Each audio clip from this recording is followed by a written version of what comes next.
here in Philadelphia and the Pennsylvania State Police. At approximately 6:20 a.m., a vehicle fire underneath I-95 behind me here caused a portion of the highway above to collapse. At least one vehicle is still trapped underneath the collapsed roadway. Preliminary reports indicate that a commercial truck carrying a petroleum-based product was the source of the fire. We're still working to identify any individual or individuals who may have been caught in the fire and the collapse. I was first briefed on this situation early this morning by my Chief of Staff, Dana Fritz, then by Pennsylvania Secretary of Transportation Mike Carroll, who you'll hear from in a moment, along with Pennsylvania State Police Commissioner Christopher Paris and the PEMA Director, Randy Padfield. All three join me here today, and we've received regular updates throughout the day. Since the crash occurred this morning, the state police have been on the scene, assisting the Philadelphia Police under the leadership of Commissioner Outlaw in diverting traffic off of I-95. PEMA has been on site, coordinating the response efforts with our local and our federal partners. Since this morning, PennDOT personnel and Secretary Carroll himself have been on site inspecting the roadway. Finally, DEP, the Department of Environmental Protection, under the leadership of Acting Secretary Negrin, has been coordinating with the United States Coast Guard and the Philadelphia Water Department to conduct environmental assessments. While this is still very much an active scene, I just completed an aerial view of the site and received a briefing from law enforcement, first responders, and transportation experts on the ground together with Mayor Kenny. As has been reported, the northbound side of I-95 has completely collapsed, and the southbound side is not structurally sound to carry any traffic over it. In response, PennDOT, the City of Philadelphia, and SEPTA, under leadership of Leslie Richards, who joins us today, have created detours and are working on further alternative methods to ensure folks can safely get to where they need to go. We're also looking at interim solutions to connect both sides of I-95 to get traffic through the area. With regards to the complete rebuild of I-95 roadway, we expect that to take some number of months. We expect it to take that time, and we will have that specific timeline set forth once the engineers in PennDOT have completed their review. To expedite this process and to cut through the red tape, tomorrow morning I plan to issue a disaster declaration, allowing the Commonwealth to immediately draw down federal funds and move quickly to repair and reconstruct this roadway. I've spoken directly to Secretary Pete Buttigieg of the United States Department of Transportation, along with Senator Casey, Congressman Boyle, and other federal officials. My Chief of Staff has spoken directly to White House officials. All of our federal partners have pledged a complete and total support and assistance as we create alternative routes and as we rebuild I-95. Secretary Buttigieg has assured me that there will be absolutely no delay in getting federal funds deployed to quickly help us rebuild this critical artery. I-95, of course, is a critical roadway. It supports our economy and plays an important role in folks' everyday lives. Our administration, together with the Kenny administration and all of our partners, are all hands on deck to repair this safely and as efficiently as possible. For those who need up-to-date information on detours, my administration has just set up a website, pa.gov/I-95 updates. You can go there for regular information. I want to thank our local, state, and federal partners, as well as our partners in New Jersey and Delaware, who together with our law enforcement and first responders and community leaders are all working together constructively and methodically to address this disaster. And with that, I'm going to introduce Mayor Kenny, followed by several other speakers, then I'll return to the podium for any questions that you may have. Mayor Kenny. Thank you, Governor. Thank you, Governor, and thank you all for joining us for this update. As was just discussed this morning, a large fire under I-95 near the Cotman Avenue exit caused a portion of the highway to collapse. Right now, the fire is under control.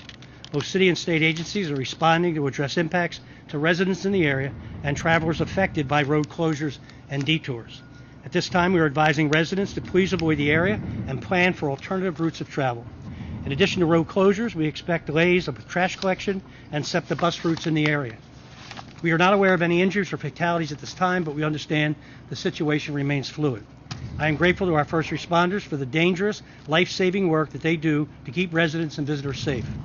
This is really where teamwork and quick thinking come into play, and I want to thank the Philadelphia Fire Department, the Philadelphia Police Department, the Office of Emergency Management, and other city, state, and local partners for your continued response to this incident, including Pennsylvania State Police and PEMA. I also want to thank Governor Shapiro for being here with us for his support. Coordination between state and city agencies has been and will continue to be essential to our emergency response efforts.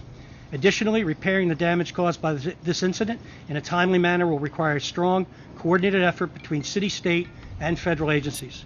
And again, I want to thank, I had the opportunity this morning to speak with Secretary Buttigieg, who is closely monitoring the situation, and we appreciate the federal government's offer to support recovery and reconstruction. Also received calls from Senator Casey, Congressman Boyle on this issue. We will continue to provide updates to residents and visitors as they become available. I want to thank everyone for being here, and thanks for all their courageous efforts to respond to this. Now I'd like to call on Deputy Commissioner Thompson of the Philadelphia Fire Department for the Fire Department's update. Thank you, Mayor Kenny. As the mayor stated, the fire is under control, but the fire department continues to remain on scene just to make sure, as a precautionary measure, because of the large volume of product that was involved, we want to make sure that if the fire it restarts, that we are there to quickly respond and take care of that. So we do have resources. We have 2 engine companies as well as a medic unit on scene as precaution. In addition to that, we have the fire marshal's office and his staff. They are here to investigate, as we do with all fires. And we will continue to be here until this situation is fully mitigated. I'd like to thank all of our partners, the Philadelphia Police Department, PGW, the Water Department, for all of their assistance in helping to mitigate this disaster. Thank you. With that, I'd like to bring up Secretary Carroll. Commissioner, thank you. Good afternoon. The I-95 segment behind us carries roughly 160,000 vehicles per day. A very, very heavily traveled interstate, likely the busiest interstate in our Commonwealth. I would like to thank Governor Shapiro and the mayor for their wonderful leadership in directing and ensuring the speedy response to this catastrophe. PennDOT and our partners were on scene immediately, engaged a contractor that was nearby, and had equipment on scene within hours of the accident. We will continue that effort over the next 24 hours through the night to make sure that we have the collapsed section removed as speedily as possible, and then advance efforts with respect to the replacement and repair going forward. It is our goal to be as quick in our response and our remediation of the challenges as we can. As was mentioned, there's a website that will direct folks to information on detours, and I encourage folks to look at those opportunities and information. The challenges will be real when it comes to traffic movements in the city as a result of this incident, but working with our partners in the Philadelphia Police Department and others, I'm confident that we will get past this in a way that recognizes the challenges before us. So I will now turn it over to Leslie Richards from SEPTA for commentary related to transit movements in the city. Leslie.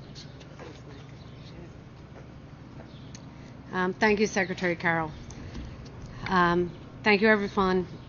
This is an emergency that has created a tremendous challenge for our transportation network. We're evaluating all options to enhance service for those who are impacted. We're close to finalizing details of an immediate service plan for the next 24 to 48 hours. Then we'll continue to adjust with what we are seeing. Here's some adjustments that we have finalized for tomorrow morning. We're adding capacity on the Trenton, West Trenton, and Fox Chase lines. That means additional cars on scheduled trains.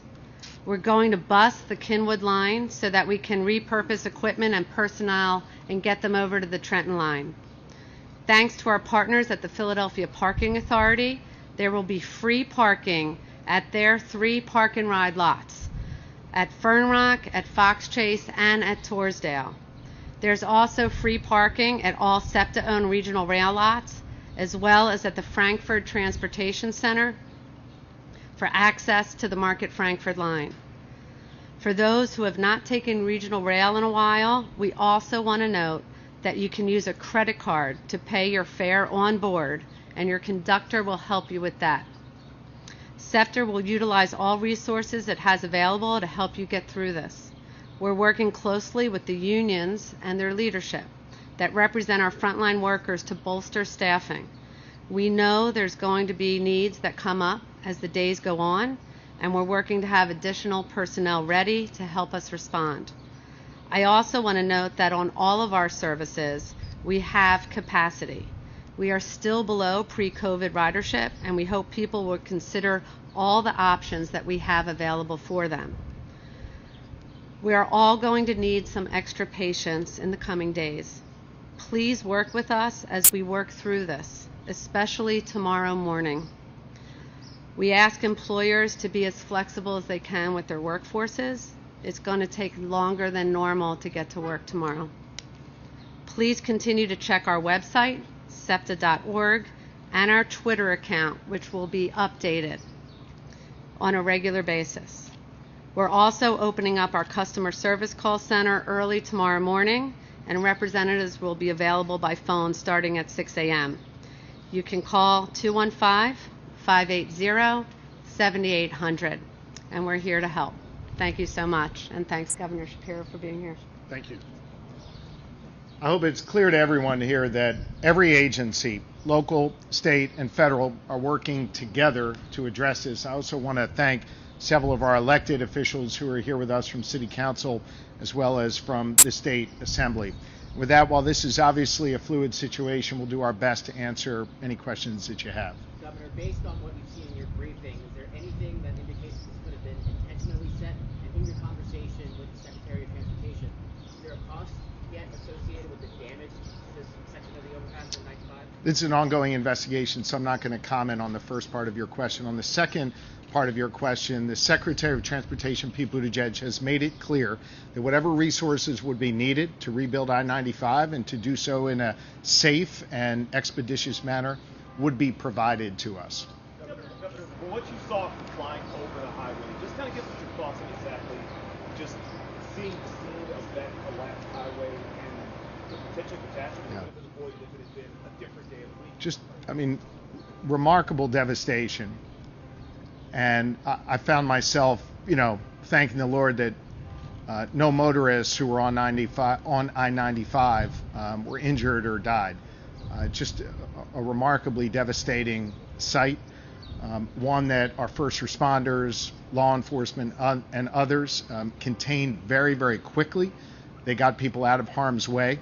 And now, under leadership of Secretary Carroll and others, the hard work of clearing the site and rebuilding it will be underway, and we're going to move as quickly as possible.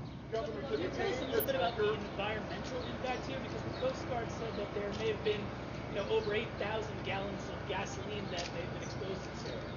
I'm going to defer to, I think it's the fire department behind us here, but I can tell you our acting secretary of DEP was on top of it together with the Coast Guard and others. There was a very, very slight sheen in the sort of entry area of the waterway. It was contained with booms that were put up. There's no threat to anyone's drinking water and no threat to the water. Anybody want to add anything? This is a heavily traveled interstate. Let me ask the mayor to add on that, and then I'll come over here. Go ahead, Mayor. Okay, go ahead. I'm sorry. That's all right. Good afternoon, everybody. My name is Brendan Riley. I'm the Director of Water Operations for the Philadelphia Water Department. Currently, at this point in time, we have no concerns of any environmental impact to our water intakes at the Baxter Water Treatment Plant.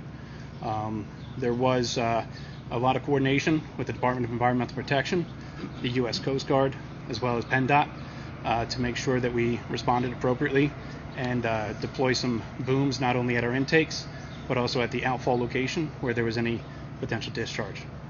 Thank you. Yes. Governor, we're talking about a major interstate here with wide-ranging impacts. What solutions are we looking at beyond just Again, number one, detours. Number two, added capacity on SEPTA. You heard Leslie Richards speak to that before. We're then going to look at other alternatives to connect the roadway beyond detours as a temporary measure, and then working together with our federal partners, thanks to their assurance that those resources will come once I sign that disaster declaration tomorrow, a speedy rebuild of I-95. Governor, you mentioned that the truck was carrying a petroleum product. Do you know how much, and do you know who this, was it a tanker, who did it belong to? Really can't offer any more than just it was a petroleum product. As soon as we're able to confirm more than that, we will. Yes, in the back.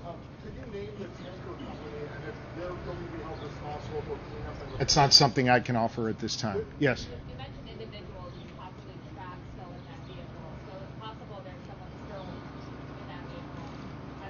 That is possible. It's an ongoing investigation. I really can't comment beyond that. I think we'll have updates on that hopefully shortly. Yes. Anything from the media? Yes. Governor, there has been criticism in the past about, various bridges and roads and the issues with infrastructure here in the country. How confident are you that you are going to get the funding that is required to get I-95 back up and running? Secretary Buttigieg made clear we will have the resources we need. Senator Casey is prepared to do whatever is necessary, Congressman Boyle and others. I'm confident, I know the mayor is confident, we will have the resources we need to get this done. Governor, just for clarity, you mentioned there was a vehicle still down there. Is that the tanker or is that a different vehicle from what it was? It is not a different vehicle. Last question. Governor, do you have any expectation of how many tons this particular section of 95 is? I mean, are we talking 1,000 tons? Secretary Carroll, do you have anything you can add on that? I'm going to give you a precise answer. To understand the question, you want to know how many tons the bridge weighs? Earlier, the fire said about 1,000 tons of concrete and rubble descended on this part of the overpass. Do we have a better number or figure how much this section is comprised of that's basically now on the street here? Can I get that back to you in a matter of minutes? I'll check with the engineers and get you a precise number. I don't want to put a number out there that's inaccurate. Again, pa.gov/I-95 updates, and we'll do our best to keep you all updated as additional information is available. Thank you all very much. Thank you, Governor. It's just so important to reassure that they work very